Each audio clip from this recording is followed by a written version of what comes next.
We got a lot of response from you last week about our conversation on gun violence and young black men with Doctors Steve Perry and Chuck Williams. This week, we begin the show with the shooting death of 17-year-old Jordan Davis, gunned down in a convenience store parking lot in Jacksonville, Florida. A 45-year-old white male, Michael Dunn, complained about Davis's music being too loud. Dunn told police he told Davis and several of his friends in an SUV to turn down the music. Dunn says he saw the end of the barrel of a shotgun, felt threatened, grabbed his handgun, and fired 8 shots into the SUV and then drove away. Police did not find the weapon in the SUV Davis was in, and Davis was the only one who was hit by the bullets. Joining me now from New York is Lucia McBath and Ron Davis, Jordan Davis's parents, and the attorney, John Phillips.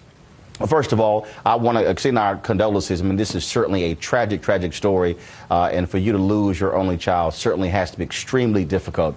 And so, again, condolences to everyone here from TV One. Before we get into the specifics of the case and things along those lines, Lucia and Ron, give us a sense of who Jordan was. 17 years old. What were his aspirations? What was it that he wanted to do in life? Jordan was a very, very happy child. To many people, he was just the life of the party. He had a great sense of humor. He was excited every day. I remember he would say, "What are we doing today, Mom? Where are we going today, Mom?" Very anxious to see the world and to live. Just the thing that we hear over and over and over and over again from all of his friends and people that were affected by him is that they always appreciated him. He was always smiling, always laughing, and he was a very sensitive child, and he could sense when you were hurting or in pain, and he always was able to connect with that, and he would, in his own little way, try to, lift you. He enjoyed basketball. He was a high school student at Wilson High School, and he also enjoyed music so much. I mean, he always had his earbuds in, so he was a big fan of all types of music. Ron, you live there in Jacksonville, Florida. Lucia, you're in Atlanta. Ron, you got the phone call. Yes. And then it was up to you to call Lucia to tell her what happened with your son. Describe that night for our viewers.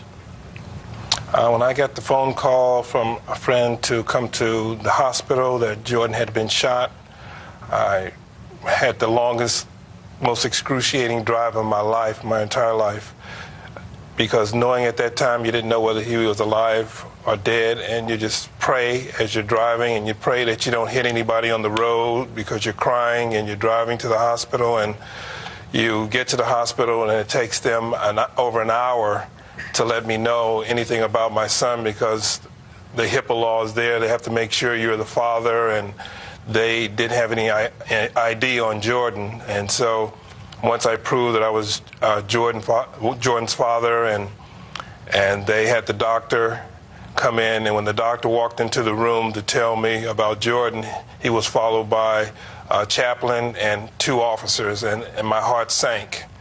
And whenever the doctor comes in with the chaplain, it's not going to be good. And the only 2 words I heard out of his mouth was about couldn't revive, and it just broke my heart and tore me apart. And I really didn't even hear the other words that came out of the doctor's mouth. And the chaplain was crying also, and even the officers were crying. And I had to drive home and make the calls, and when I called Lucy, I asked her to have Earl just come beside her, and she asked me, why do you have to talk to Earl, which is her cousin, who's like a brother to her, and I just didn't want her to hear this news by herself. I wanted somebody to be there with her, and when I broke the news to her, we both just sobbed on the phone, and it was just a terrible experience. Lucia, we talked this week on the Tom Joyner Morning Show, and you said that you talked to Jordan about the Trayvon Martin case. Obviously, there have been parallels to that particular case and what is taking place with Jordan. Can you tell our viewers about that, the conversations you guys had with regards to Trayvon Martin? of course, Jordan was concerned because it put a sense of, a little bit of a sense of fear in him as well. And also, he used to say, Mom, why can't everybody just get along? This Trayvon Martin's case was pretty profound in his limited thinking, because he just thought, Mom, he wasn't doing anything. He wasn't doing anything. And he was just attacked for no reason. And why are people, lashing out? Why are people so afraid? He kept saying, I don't understand why people are so afraid. And it was something that was really hard for him to wrap his mind around.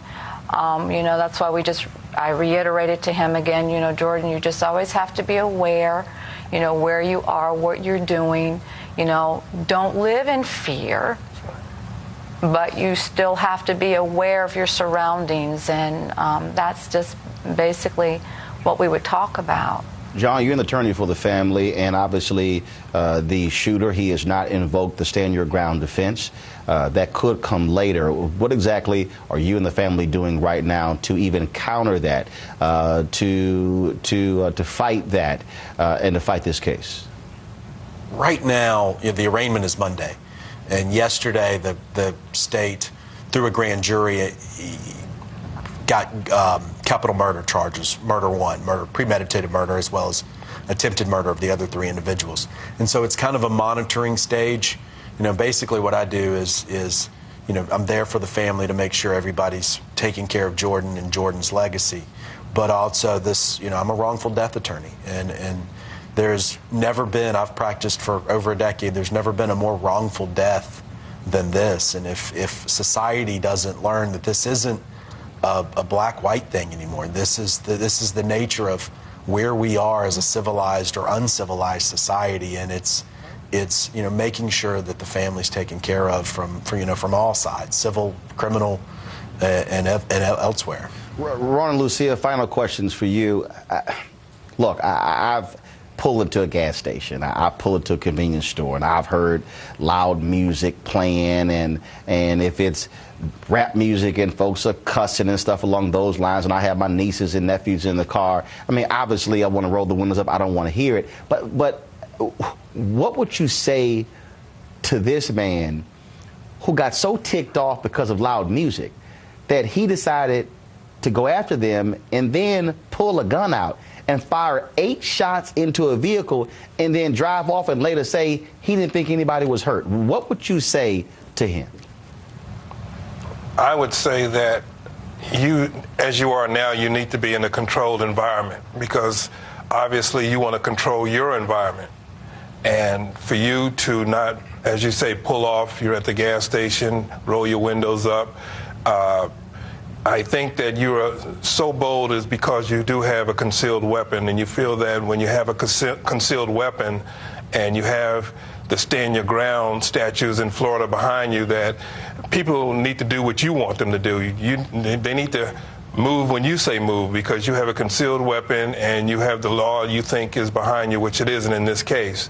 And but people that have no respect for life, no respect for their community, you could have hit in a gas tank, you're in the gas station, you're firing off 8 or 9 shots. Those type of people, if you don't have a respect for community, respect for families, respect for other human beings, then you need to be in a controlled environment, and such as you are now. Lucia, give you the final word. I would say that most definitely he will answer to God for this, and that he'll have to deal with the lives of so many people that have been changed. We have already begun to fight the Stand Your Ground laws. If everyone will go on www.walkwithjordan.com, and there they can begin signing the petition, the federal petition, for us to take this to Washington to begin changing the laws. Well, Lucia and Ron, we certainly thank you for joining us here on TV1's Washington Watch. And again, our prayers with you and the family with the loss of your only child, Jordan. And hopefully, folks will certainly wake up and recognize that, one, having a gun and gun violence doesn't solve anything. And two, you're absolutely right.